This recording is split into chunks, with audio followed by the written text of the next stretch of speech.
Bonjour à tous, bienvenue à notre émission hebdomadaire 100% marché. Je m'appelle Falco Wesemann et aujourd'hui dans le studio avec moi, à ma gauche, c'est le rédacteur en chef de l'hebdomadaire Investir, Rémi Le Bailly. Bonjour Falco, bonjour à tous. Bonjour Rémi. Bonjour Laurent. Et à ma droite, évidemment comme d'habitude, c'est le président de l'AFAT, l'Association française d'analyse technique, Laurent Alvi. Bonjour Falco, bonjour Rémi, bonjour à tous. Bonjour Laurent. Donc voilà, on va avoir une émission aujourd'hui avec le CAC 40, avec le S&P, avec le euro-dollar dans le bilan de la semaine. Dans le top et les flops, on va regarder Wendel et dans le focus, Iliad. Et on commence tout de suite avec notre première rubrique, le bilan de la semaine.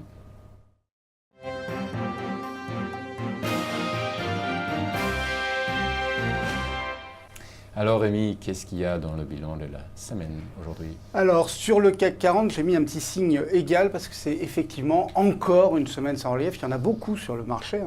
La volatilité est très faible en ce moment sur les marchés. Alors le CAC 40 s'est légèrement effrité, effectivement, moins 0,17% sur la semaine.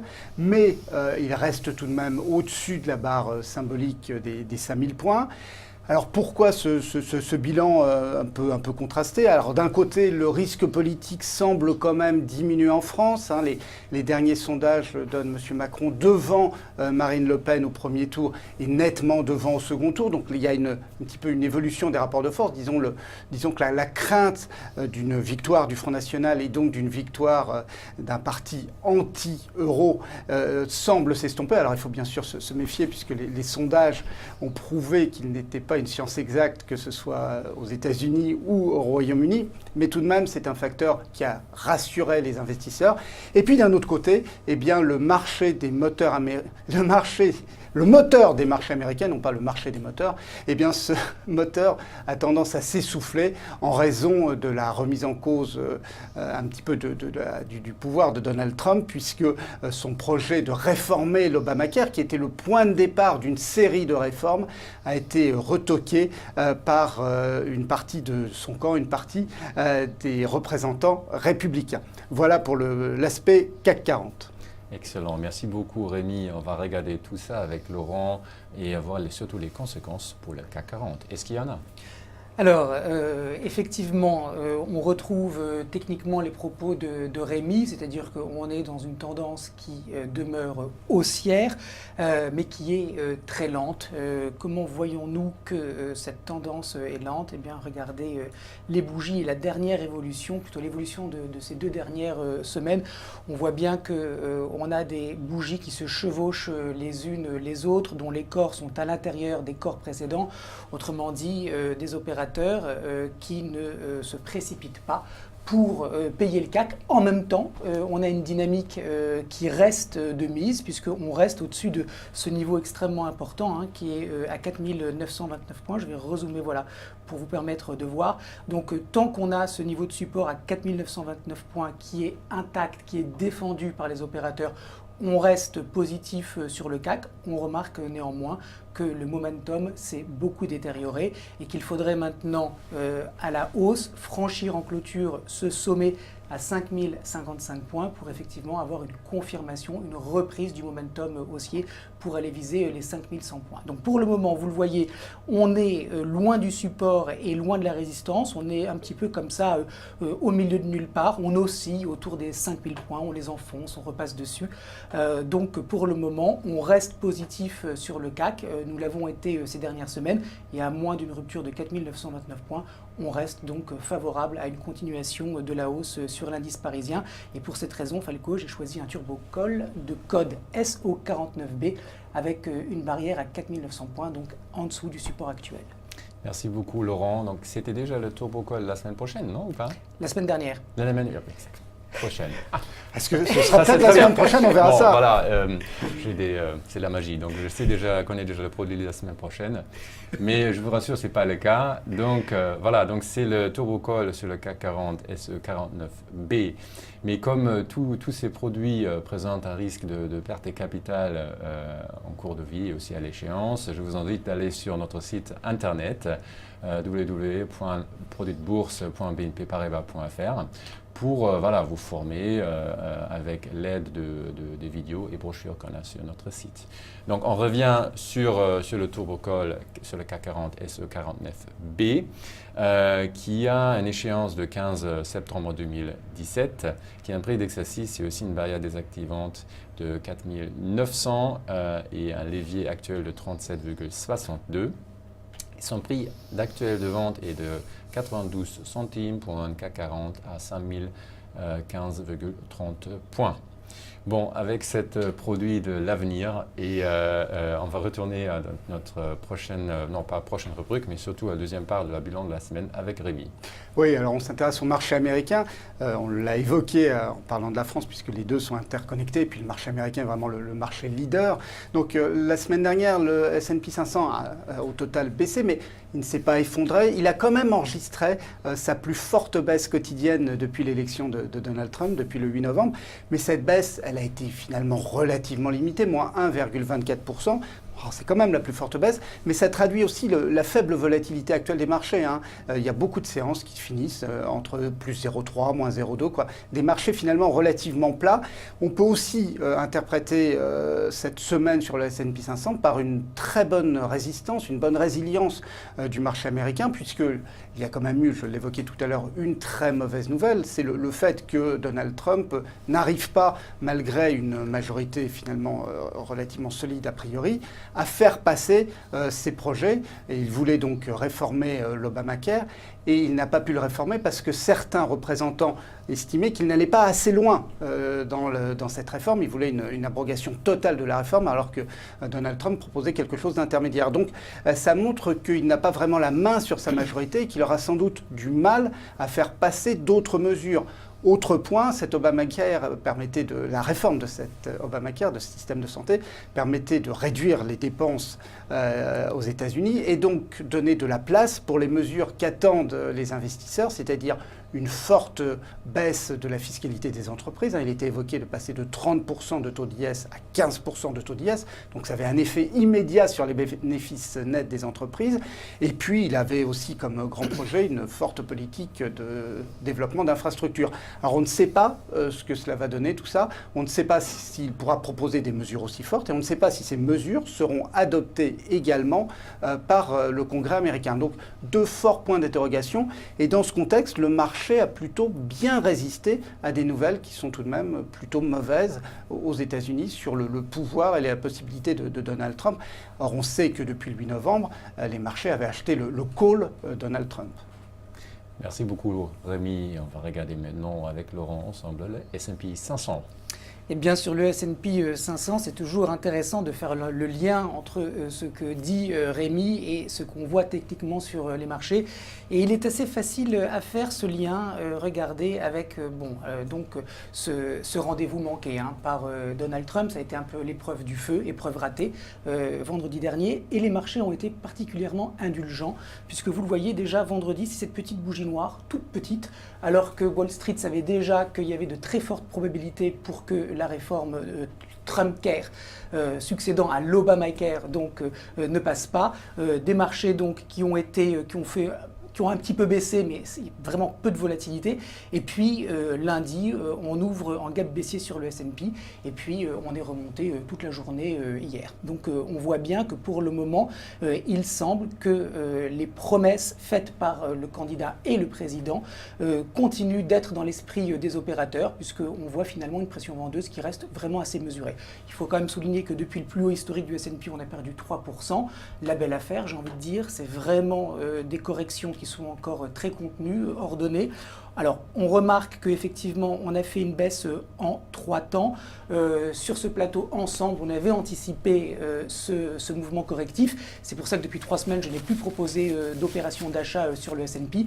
En revanche, maintenant, il me semble qu'il y a peut-être une idée à mettre en avant, c'est celle d'un rebond à partir des niveaux actuels. Alors, Pas de précipitation, pas d'excitation, pas d'enthousiasme. C'est excessivement difficile de savoir quand est-ce qu'une correction se termine. Néanmoins, on a des éléments techniques qui nous font penser qu'on peut avoir, à partir de ces niveaux actuels, un rebond. Alors, on a déjà, et je vais zoomer pour vous permettre de bien voir, un niveau de retracement de Fibonacci de la dernière impulsion haussière à 50%. On s'est arrêté un tout petit peu avant sur les 2325 points.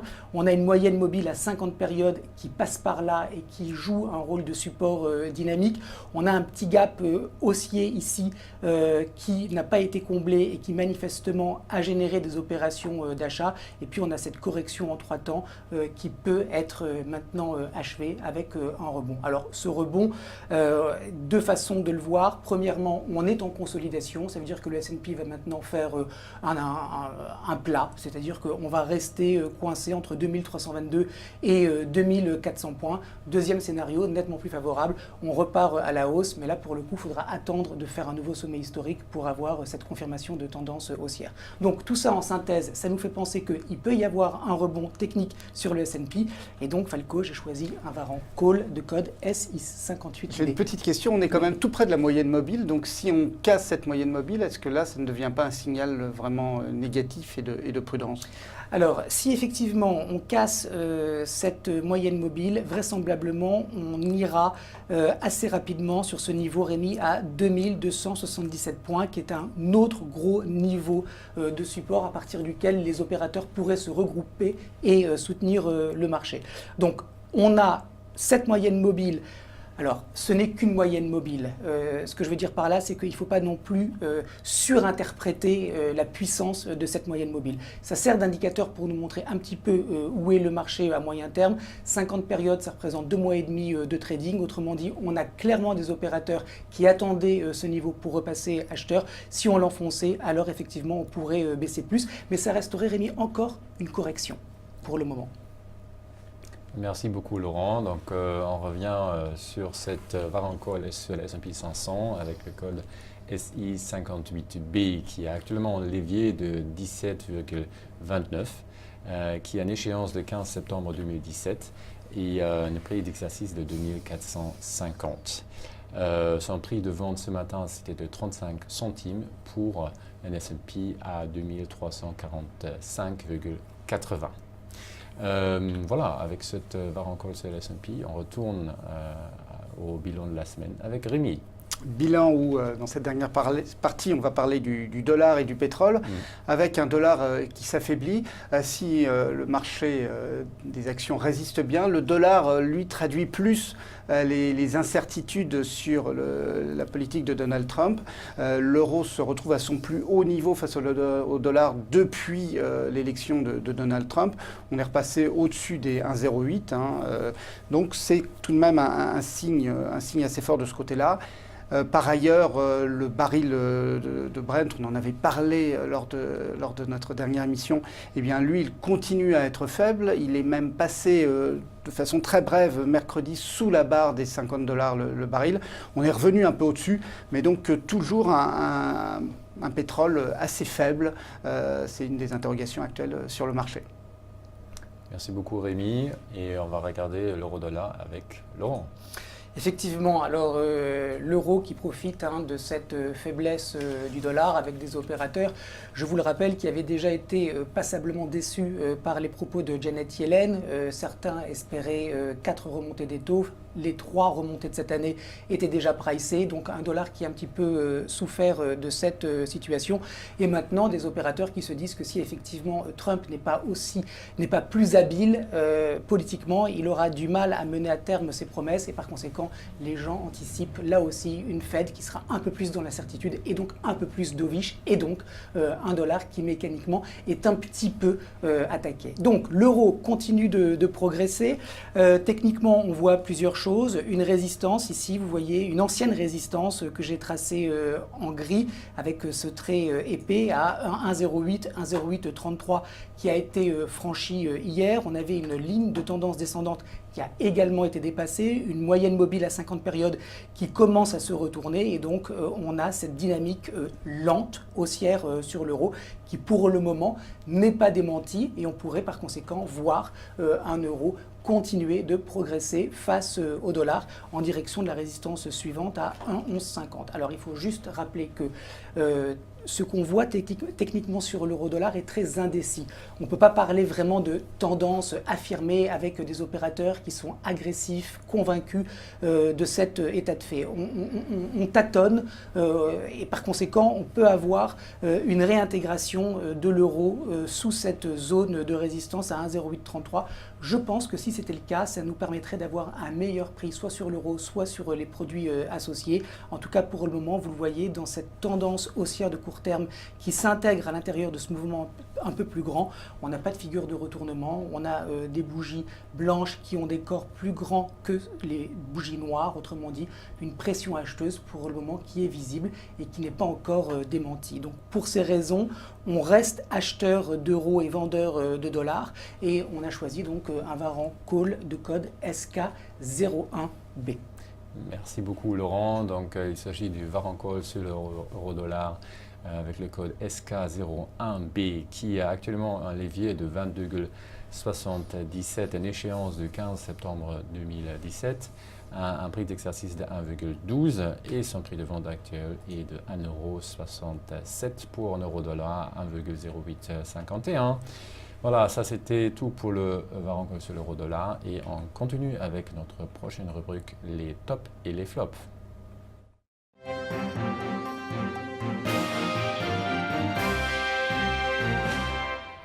Alors Rémi, quels sont les tops et les flops cette semaine?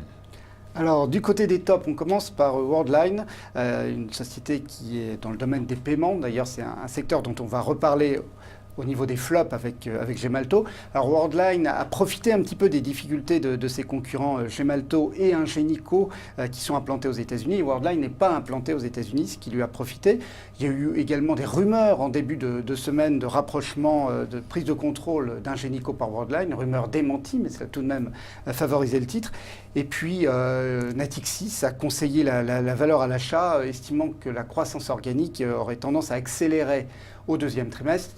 Dernier point positif, la société est assez présente en Inde et compte tenu de la politique de démonétisation, de retirer des grosses coupures sur le marché indien, cela devrait favoriser les paiements électroniques et donc Worldline, d'où la belle hausse de cette valeur cette semaine.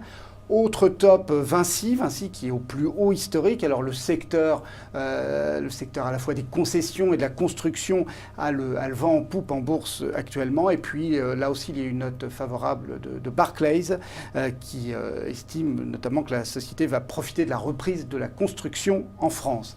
Dernier top, Wendel qui a gagné 3,7%, dont une très belle hausse de 4% jeudi après la publication des résultats.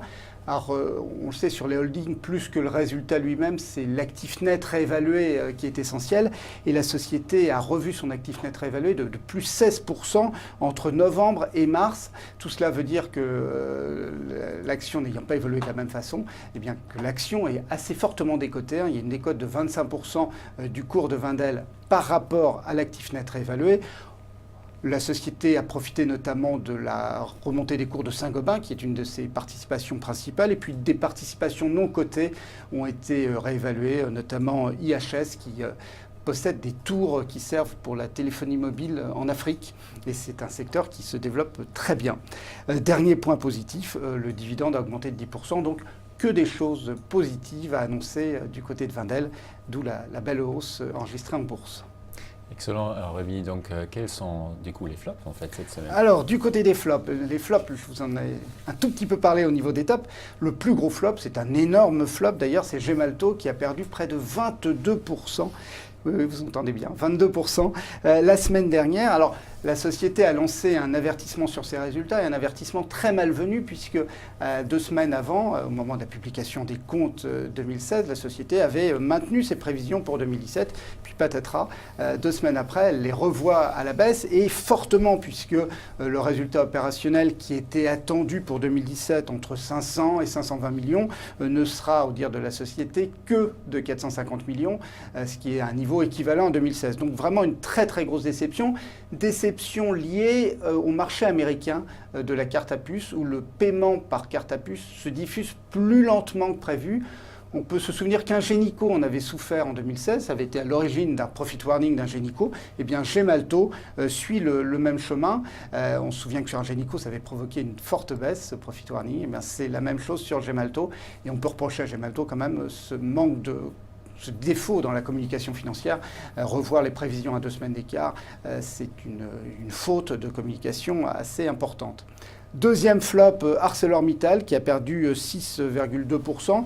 Là, eh bien, c'est le marché américain qui influe sur ArcelorMittal. On se dit que si la relance américaine est moins importante que prévu, eh bien, les sociétés spécialisées dans les produits de base vont en souffrir. Et puis mon troisième flop, c'est Casino. Casino qui a souffert d'une recommandation négative de Crédit Suisse, qui est passé de surperformance à neutre, ce qui a pesé sur le titre. Les recommandations de grands bureaux d'analyse, de grandes banques ont une influence très forte sur les évolutions des cours des valeurs. On le voit à la baisse avec Casino, on l'a vu à la hausse dans les tops avec Worldline ou Vinci. Merci beaucoup Rémi pour ces tops et flops. Avec Laurent, on va regarder maintenant et faire une petite analyse sur Wendel. Effectivement, Falco, j'ai retenu cette semaine Wendel.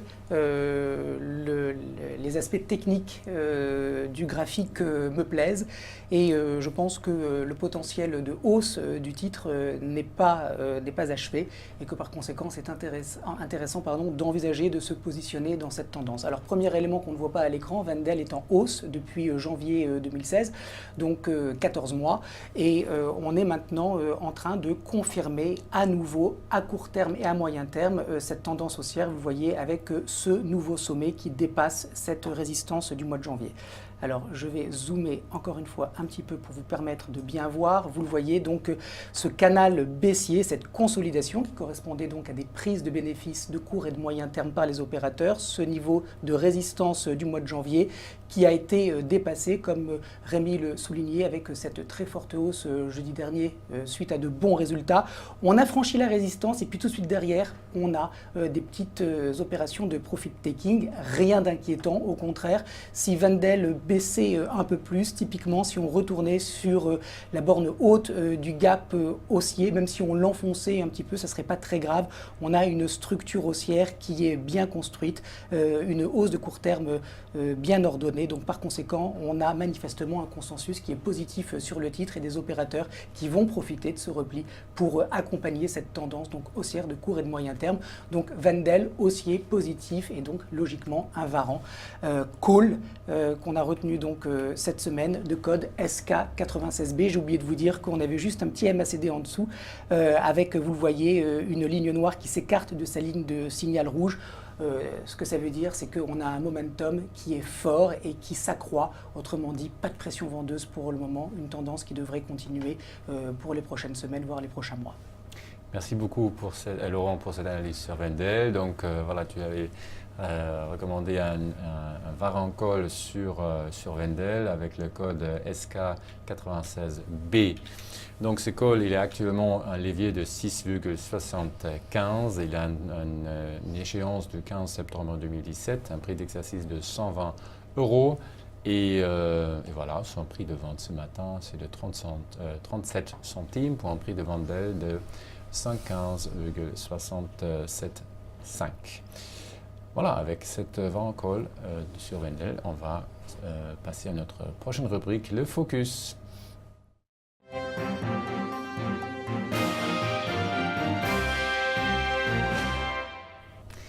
Bon Rémi, qu'est-ce qu'il y a dans le focus cette semaine? Alors le focus, Alors que le CAC 40 vient de franchir les 5000 points, on s'est posé la question, le CAC 40 peut-il atteindre les 5500 points? Alors, comme toujours, il y a des éléments positifs et des éléments négatifs. Donc, du côté des facteurs qui militent pour, eh bien, il y a tout simplement que Paris est quand même assez en retard sur les autres grands marchés. On a fait le calcul par rapport au pic de 2007, hein, avant la grande crise et l'effondrement des marchés liés à la crise des subprimes, puis la crise de la dette européenne. Eh bien, Wall Street a gagné 45% par rapport au point haut de 2007. Si on regarde le FTSE à Londres, il a fait un petit 10%. Même si on regarde le marché japonais, il progresse de 7%. Et si on regarde le CAC 40, lui, il est en recul de 18%.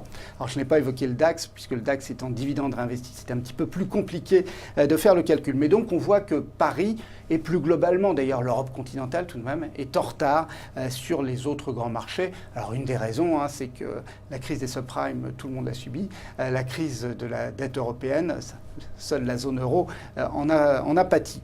Deuxième élément, eh bien, l'environnement est quand même devenu relativement favorable au niveau des taux et de l'inflation. On est dans un univers en Europe où il n'y a pas de hausse des taux prévus à court terme, hein, c'est plutôt aux États-Unis. Ça viendra sans doute en 2018 en Europe, mais on n'y est pas encore. Et puis parallèlement, l'inflation reprend doucement, donc il n'y a plus de risque de crainte de déflation, ce qui minait les marchés en 2015 et encore un peu en 2016. Donc un assainissement de ce côté-là. Troisième point, eh bien, la croissance des bénéfices des sociétés du CAC 40 est tout de même assez solide, hein. En 2016, on a eu sur le CAC 40, d'après les données agrégées de FactSet, une croissance de 13,3% des profits. Pour 2017, les analystes attendent un petit 8%. Et pour 2018 même, on est à plus 10%. Donc une trajectoire de croissance des bénéfices plutôt favorable.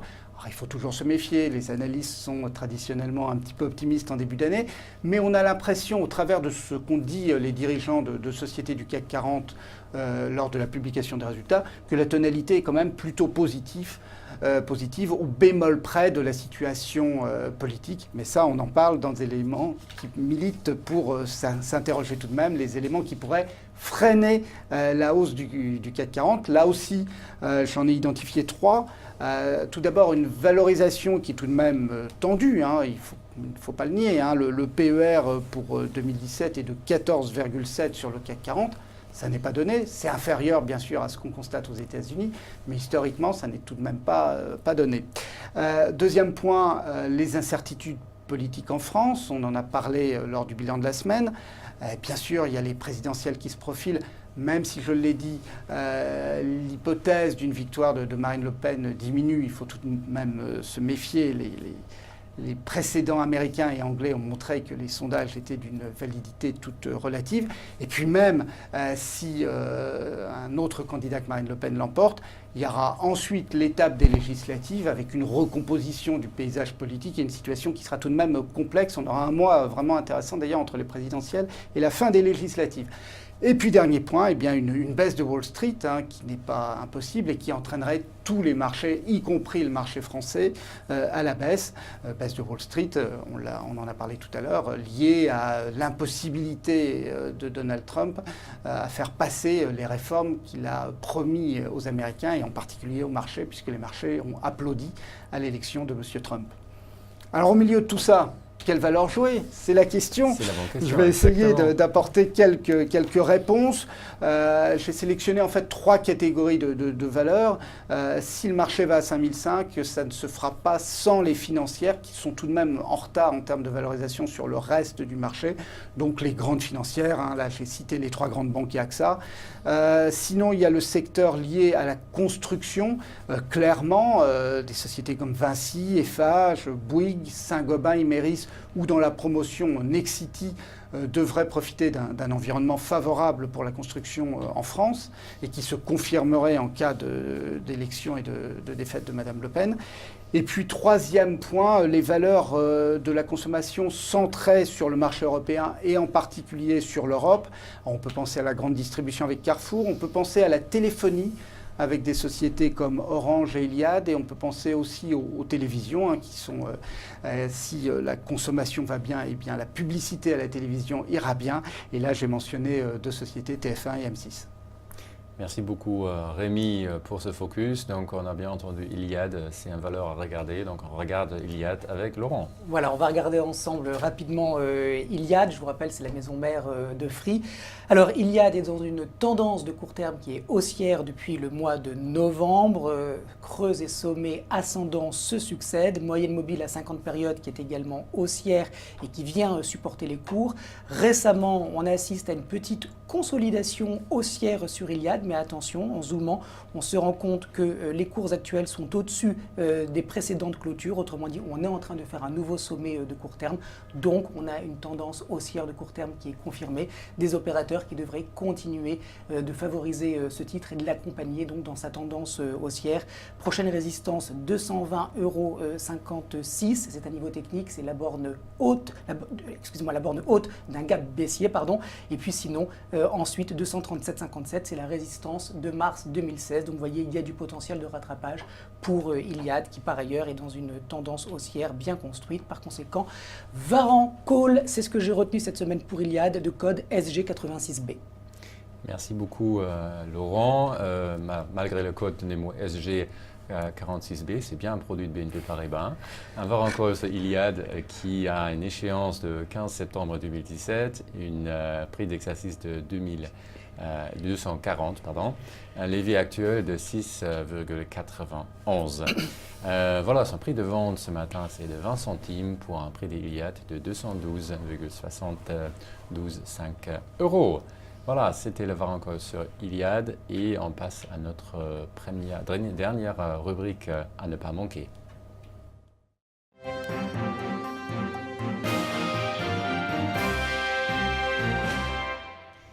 Bon Rémi, qu'est-ce qu'il ne faut pas manquer la semaine prochaine? Alors l'agenda est relativement creux sur cette semaine. Bon, on aura tout de même aujourd'hui aux États-Unis le déficit commercial de février. Sans doute plus important, l'indice de confiance du consommateur du mois de mars publié par le Conference Board. Ce sera un thème assez fort sur la semaine puisque vendredi à 16 h, il y aura l'indice de confiance de l'Université du Michigan pour le même mois de mars. On a tendance à suivre un petit peu plus celui de l'Université du Michigan que celui du Conference Board. Donc le rendez-vous dans ce domaine-là, c'est un peu plus vendredi qu'aujourd'hui. On a aussi la troisième estimation du PIB du quatrième trimestre aux États-Unis qui devrait être annoncée demain à 15 h, je crois. Et là, on a... les deux précédentes estimations ont été plutôt décevantes. On a eu une croissance en annualisé de 1,9% qui venait après un troisième trimestre beaucoup plus dynamique, à 3,5%. On aimerait bien qu'il y ait une petite révision à la hausse de cette croissance du quatrième trimestre.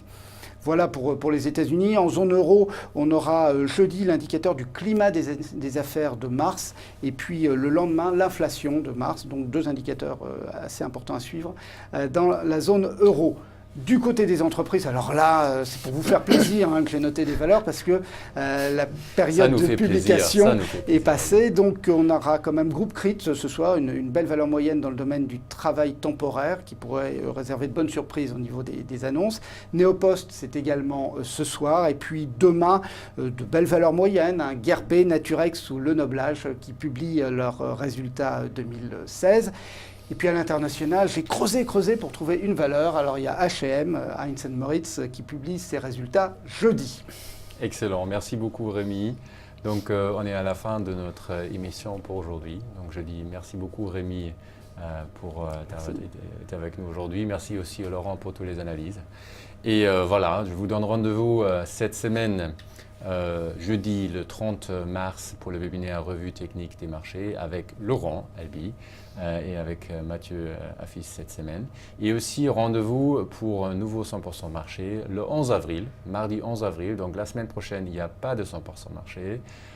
Donc ça sera le 11 avril pour le prochain 100% marché. Donc merci à vous d'avoir été avec nous et je vous donne rendez-vous dans 2 semaines 100% marché. Merci, au revoir.